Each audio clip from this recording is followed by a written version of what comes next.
All right, very good. Let me just get set up here. So, you know, I think I tried to orient this presentation largely around budget decisions that you guys are making, thinking about your sort of beginning to focus on fiscal 22 budgets, and also kind of trying to get your arms around where you may end up in fiscal 21.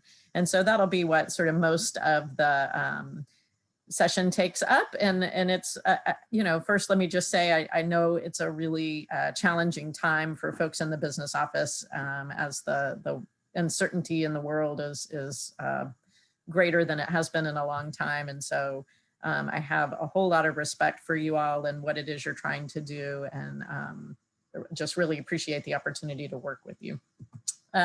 Did want to take a moment to remind you about the TASBO conference. And so we were hoping very much that we would be able to meet in person. And then Connie, you were talking about it recently as case counts continued to rise and hospitals continued to fill up. We just really felt like we couldn't. And so we have pivoted to a virtual conference. It's our 75th anniversary this year. And so we're really trying to kind of focus around that idea of 75 years. And so one of the things we're doing through that effort is 75 courses. And so we're going to be, for those of you who are working towards certification, this is a really good opportunity to get in those remaining courses that you haven't done yet, and you can do it remotely from where you are. And so for those of you who answered, you know, that you like the convenience of doing things remotely, this is a really good chance to kind of get some of that coursework done. And so I'll just take you really quickly to our website and show you how to find it. Are you seeing, are you following me to the website there? We are, Amanda. Perfect. Okay, so then what you'll want to do is just click on conference. And you can begin to see the sessions that we're having, as well as the coursework. And so you can find the schedules and register there. So just go to tasbo.org and click on conference, and that'll be the best way to get that done. So appreciate the opportunity to just remind you guys about that. And we'll keep on going here. So I want to just kind of talk about budget issues as we think about the beginning of the 87th legislative session. Want to talk about, you know, prospects for extending the ADA hold harmless. I know that's something on everyone's minds. Want to talk about how we think House Bill 3 might fare given the state's revenue forecast. Want to say a little bit about what we know about ESSER 2. And then maybe think briefly about what we've learned just looking at what legislators have filed so far. All of this with an eye toward you guys beginning the budget process and kind of thinking about how you might go about starting the revenue estimation process. And this cartoon just tickled me. Your son's poor grades are caused by a condition known as attendance deficit disorder. I think that might have applied to me a year or so in high school there. But one of the questions we get most often is, you know, do we think the hold harmless will be extended for the remainder of the school year? And Leo was right, you know, no decision's been made. And so I'm with Leo. I wouldn't bake anything into your budget until the decision's officially made. So current rules allow for the use of that floor for the first 3 6-week periods. If you go out to the TEA website and read those documents, they evaluate the first 2 6 weeks together, and then they evaluate the third 6 weeks separately.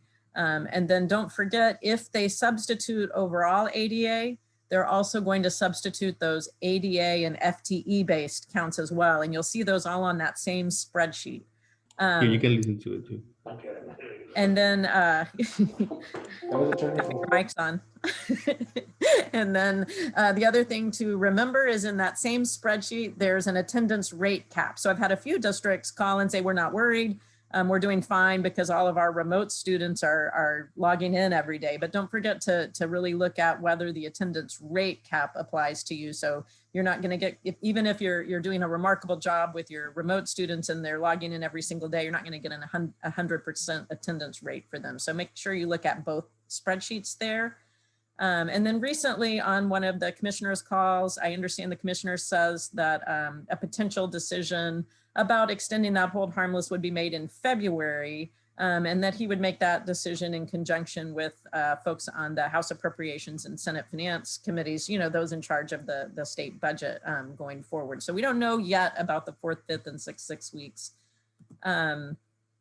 And so, you know, kind of one thing to think about is, and we'll talk in a minute about the state budget situation. You know, the comptrollers said that in the current biennium, there's $1 billion shortfall. And I wrote these slides before the introduced budgets were filed. And I said next biennium shortfall is likely larger. And I think that the introduced budgets have borne that out. We'll talk about that in a few minutes, but they have a general revenue deficit of just over $7 billion. And so, you know, that's kind of what makes the commissioner, I think, want to say, you know, we need to be careful and wait and see data. The other side of it is, you know, last session appropriations were built on the assumption that we'd have almost 5.2 million children in ADA in fiscal 21. But right now we're making payments, last time I pulled the statewide summary, on about 5,154,000. And the floor is just even a little bit below sort of where current LPE is. So we're sort of hopeful that as TEA gets fall PEEM snapshots incorporated and sort of has the opportunity to work through that data, that they may find they can afford it. But, you know, you have to kind of weigh both of these sides as they think through that conversation. The other thing that I think the commissioner has said is 1/3 of the districts aren't projected to need the floor. So sort of it seems like it's an issue for about 2/3 of the districts as they're kind of taking an early look at that. So why might the state be waiting until February to make this decision? Well, I'll just remind you that a number of pieces of data become available in February. So those include fall PEEMS submissions. We'll tell the state, you know, who was enrolled as of snapshot, and they will have had the opportunity to get submission 2 incorporated. Also, we'll have the preliminary property value study results, and so we can see how that impacts state costs of FSP this year, and we'll have updated compensatory education count. So all of those things kind of play into state cost and probably give folks on the state side a little more assurance about, you know, what their costs are going to be. The other thing to keep in mind is sort of school districts in the state have different perspectives about the timing of this. And it just has to do with how you guys think about budgeting. If you're a school district, you think of this very much as a fiscal year 21 issue, because the way you account for finances, you're using accrual. And so you're going to accrue that negative settle up in fiscal year 21. So those of you on the call are very much thinking of this as a fiscal year 21 issue. State budget writers really think of this as a fiscal year 22 issue because they operate on a cash accounting basis. And so they really think of this as a cost next year at settle up. You're being paid as if children are there. And for them, as they think about the world, it's less of a problem really until you get to fiscal year 22. And so there may be just a little bit of a difference in sort of how state budget writers and school districts think about when you're incurring the loss in revenue. So that's just something to bear in mind. But I'd say we're hopeful. But you know, so we don't know yet what the legislature will do. I feel hopeful that in February they will find the revenue they need to extend that hold harmless, but it's not certain yet. So if I'm building revenue estimates, I'm probably going to presume that floor is not there for the last half of the year until it is there.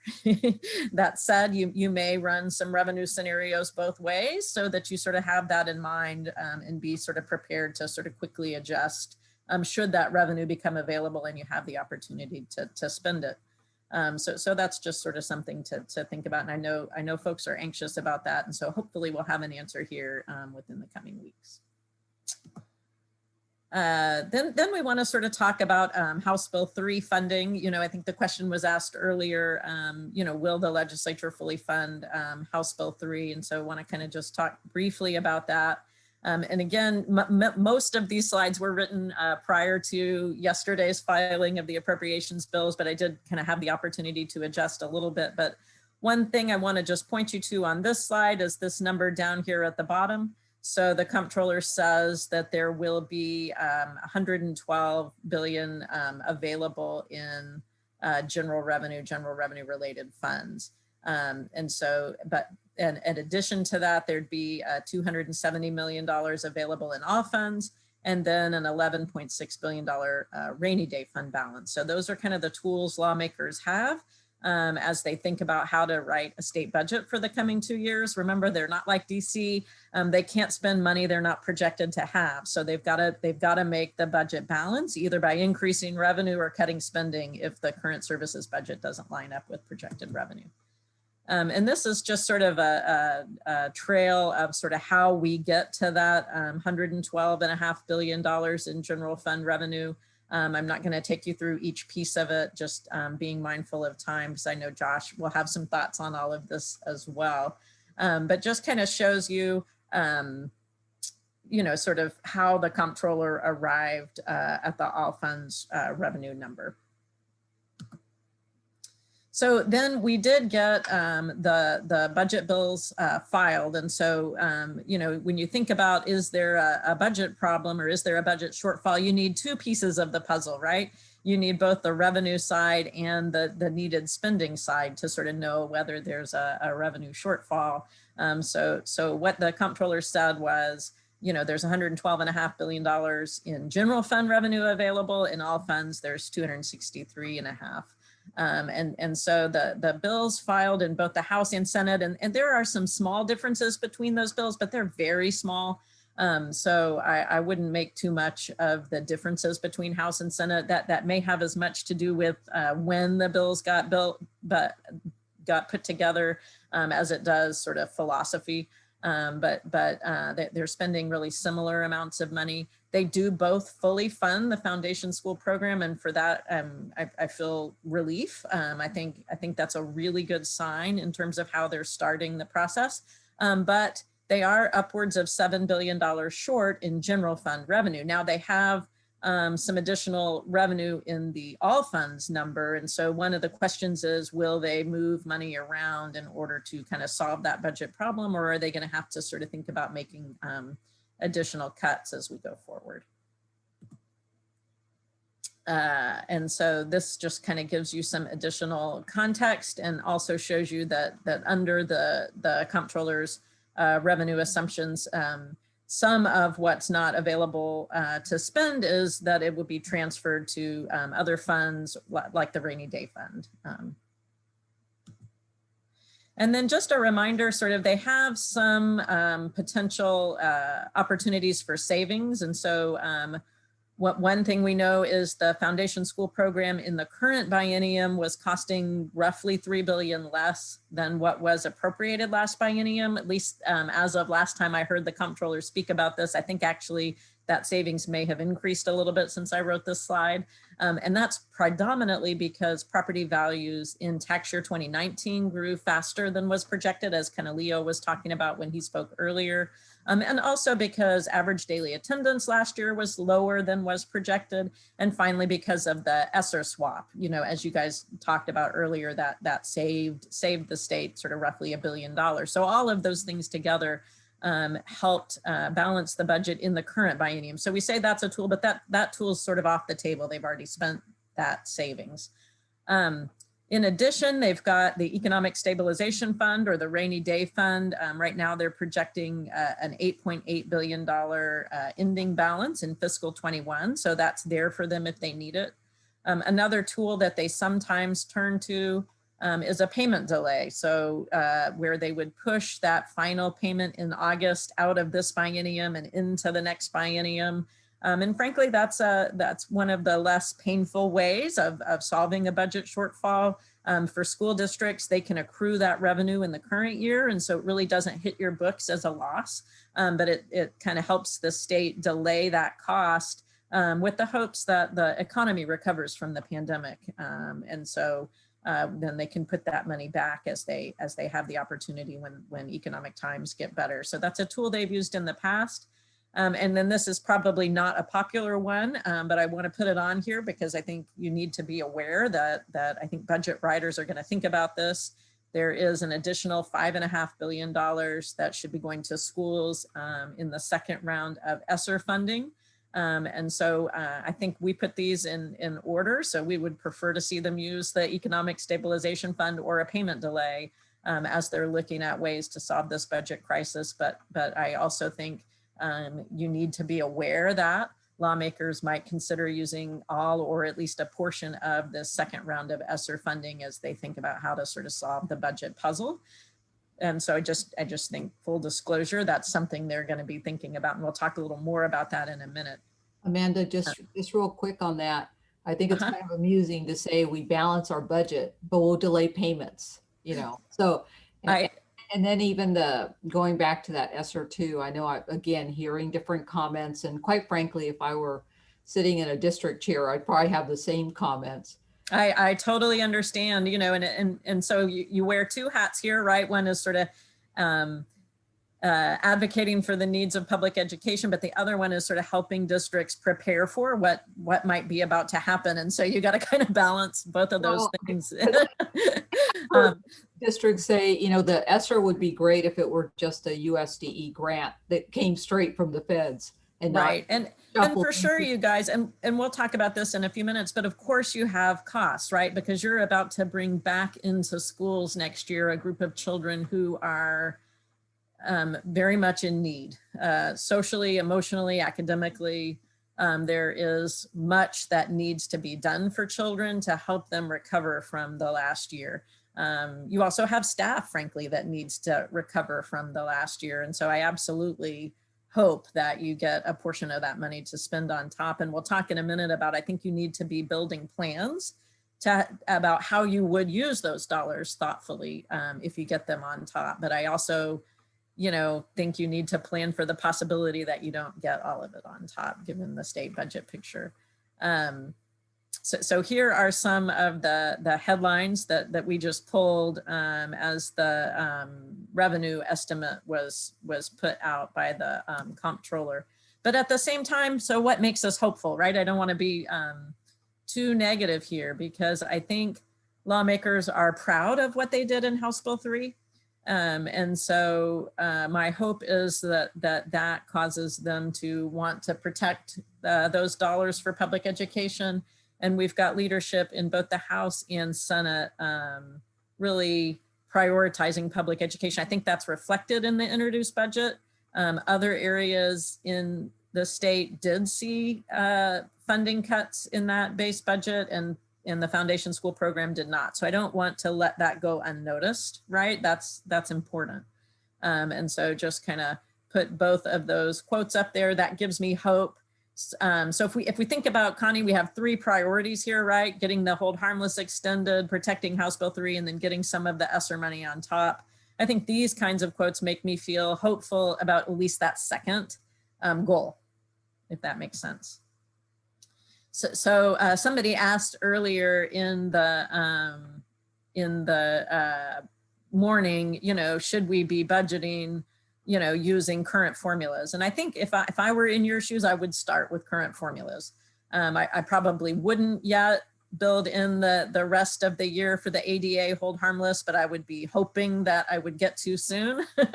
And I would start with current law formulas because I feel like leadership is saying they are committed to doing everything they can to hopefully protect those formulas. The other thing I would say just on the introduced budgets is I'm getting a lot of questions about the numbers in the base bill for the foundation school program. So the language in the base bill makes it clear that they're trying to fully fund current law formulas. I'm getting a lot of questions about, you know, the numbers in that bill. For example, it says enrollment growth costs $3 billion and tax compression costs $1 billion. And, you know, that I guess my answer to those questions is we don't quite match that. That seems like a high cost of enrollment growth, especially at 36,000 students a year. But at the same time, I wouldn't make too much of that. So staff had to put this budget together earlier than usual, probably without all the data they normally would have had to put that together. So I'm focusing less on the numbers in that bill in terms of FSP funding and more on the commitment to fully fund the formulas. So now, Connie, I think the hardest question, what do we think about will happen with the second round of ESSER funding? And Leo's right, we don't know yet. And that won't be, probably will be as much up to state budget writers as it is to TEA. So just want to say that. But it's a lot of money. So it's ESSER round 2 is about 4 times larger than ESSER round 1. And just kind of put on a chart here, how much funding is there nationwide, how much gets allocated to Texas, how much can be reserved at the state level for administrative kinds of and other kinds of costs, and then how much would get allocated out to LEAs. So that's $5 billion that would get allocated out to LEAs as opposed to the just over $1 billion that got allocated last time. This gives me hope that at least a portion of this, right, is allowed, it remains for school districts to be used on top. That said, see earlier conversation about $7 billion shortfall against a current services budget. Add to that $7 billion shortfall, the $1 billion they need to get through the current biennium because they're in the hole there. And that's before they talk about that they short funded Medicaid last session. And so they're gonna need a supplemental bill to finish paying fiscal year 21's bills as it relates to Medicaid. So this is probably the place where if I'm just acting as not your advocate, but somebody who tries to help you predict what might be getting ready to happen, I'm least certain here about their ability certainly to give all of this, or the likelihood that they're going to give all of this to school districts on top. The one thing that cuts the other way is it's a significant amount of money. And so like I say, that leaves me hope that you'll get at least a portion of that to spend on top. But how much, if any, we won't know for some time. And so I would not, well, we'll talk about what to do in a minute. I did want to kind of review allowed use of funds. They really both ESSER 1 and ESSER 2 are largely flexible. If you look at the bill language, ESSER 2 talks a little bit more about learning loss.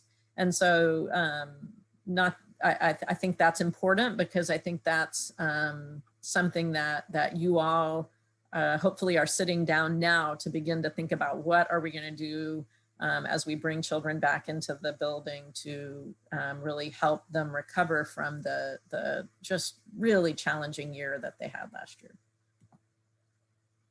In terms of when the dollars need to be spent, so the state education agency has to award the funds within a year of receiving them. So they'll receive them in January, or which would be January 2022.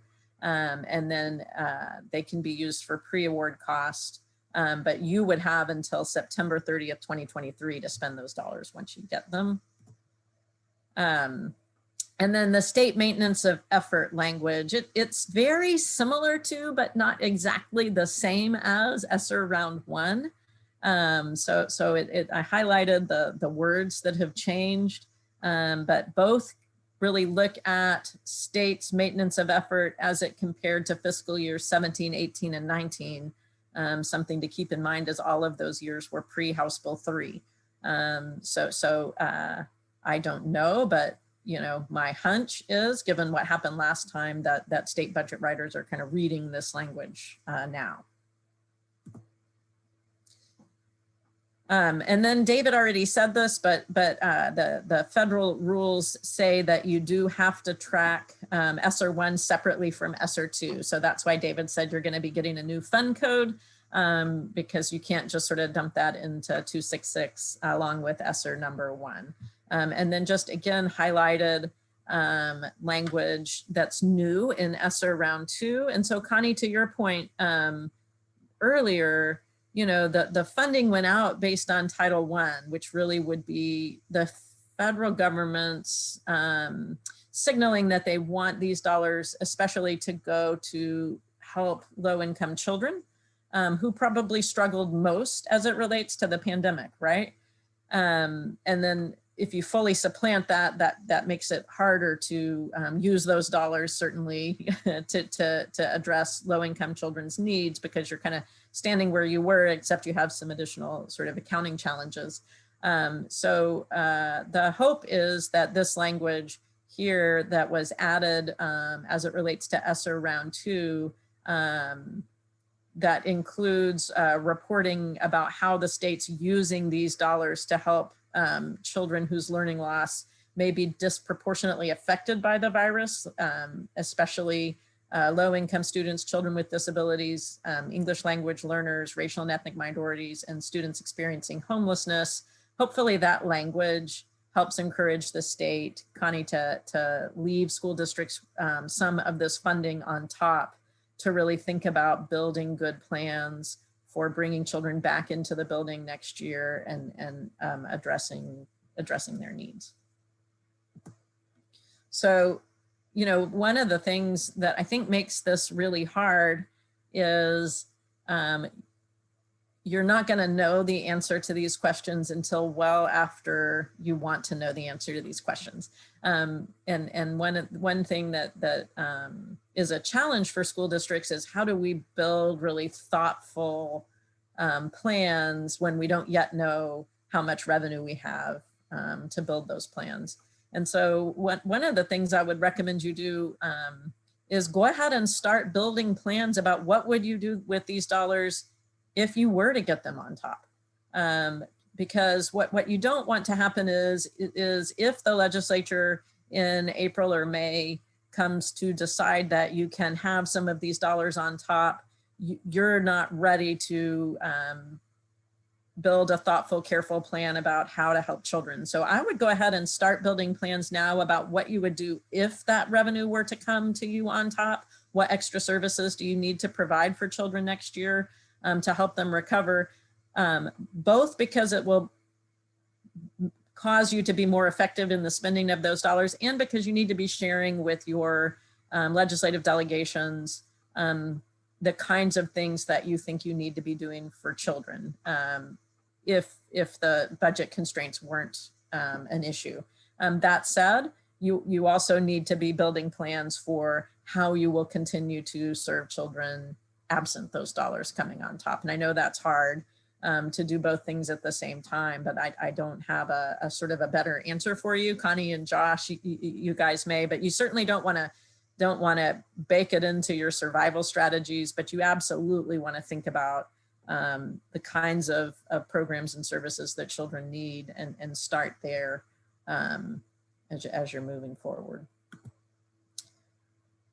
Did want to talk just a little bit about some of the kinds of legislation that we're seeing having been filed so far. And I put this in, you know, sometimes districts will call and say, oh no, what are we going to do about this bill that's been filed? And this is just to remind you that there's a long and winding road between a bill being filed and a bill getting governor's signature. And so most of what gets filed doesn't pass, but wanted to just put this in to kind of show you that. But as we read the bills that have been filed so far, I think some themes are beginning to emerge, and those really focus on student mental health. And I know that's something that you all are worried about. You see that showing up in bills around staffing requirements. But I think there is a recognition that you're going to be bringing children back into your buildings that have even greater needs than they had before the pandemic. Learning loss. The other piece that we're starting to see lawmakers talk about is attendance requirements. Some discussion of funding schools based on enrollment rather than attendance, and really a question about do we need more flexibility to continue serving students remotely on into the future, if not full-time, then at least part of the time. And that'll be a really interesting question and likely a controversial one as we go forward. I think there's still some interest in district fund balances, although I suspect those fund balances have changed. And remember, the legislature will get fiscal year 20 fund balance here fairly soon, but likely as you're sitting there today, where you think your fund balance may end up at the end of fiscal 21 is very different from what will be reported in the fiscal 20 fund balance data. There is still a lot of interest in the property tax. So I think in spite of the fact that lawmakers passed a lot of bills that relate to property tax issues last session, that's still our largest track as we just count bills by subject area. So they don't seem to feel they're done looking at the property tax. And then finally, staffing. You know, continue to see bills requiring certain staffing ratios, especially as it relates to counselors and nurses. And this is just from when last I pulled, you know, kind of by topic, you know, how many bills we were tracking. I think it's actually changed since then, but you can see that even when I pulled this data, the property tax had the largest number of bills filed in our group of bills. And so, and I kind of raced through these to try to give back to Josh some time, but I want to just kind of sum up here. So, you know, as I listen to school districts, I think the three goals that I hear from you all that you're hoping for are, you know, extending the hold harmless to cover all of the current school year, protecting House Bill 3 funding formulas, and then allowing ESSER 2 to supplement rather than supplant local budgets. And so, you know, kind of tried to talk through, you know, what we think the likelihood is of each of those. We don't know on any of those. You know, it's still too early to say with any kind of certainty how any of those issues will fare. But I think that I would plan for the worst, but hope for the best. And I would say also do a little planning for the best. You know, go ahead and think about how you would invest those dollars if you were to get them, and share that information with your communities, because that improves your chances of getting some of those dollars locally. I think the comptroller's revenue estimate was better news than we had feared.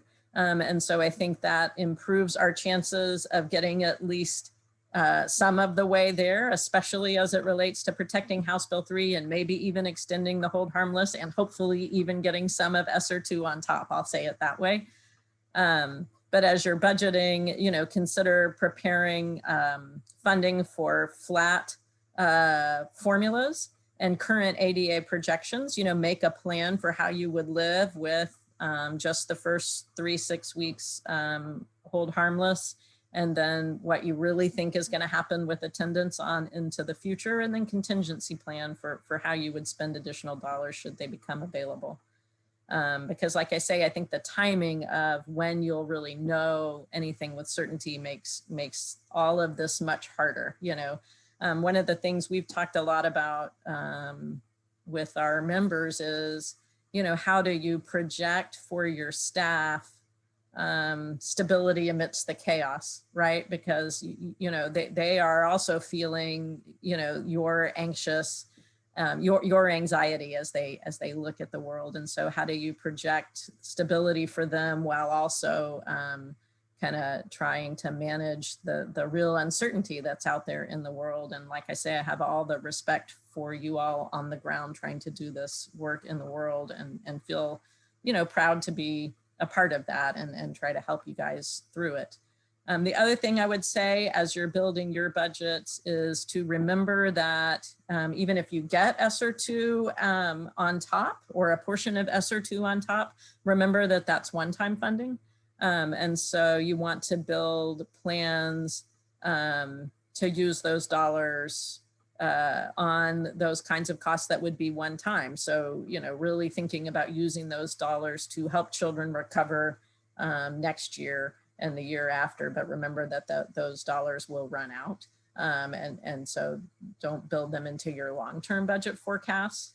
And I guess the other thing that makes me somewhat hopeful is there is increasing talk of a third stimulus bill at the federal level, which could help lawmakers at the state level solve their budget problems in other ways. But like I say, way too early to sort of know anything with certainty about that. So the crystal ball is we're beginning to have some of the pieces we need, but it's still, you know, very early in the process to sort of have any kind of certainty with where public education comes out in all of this.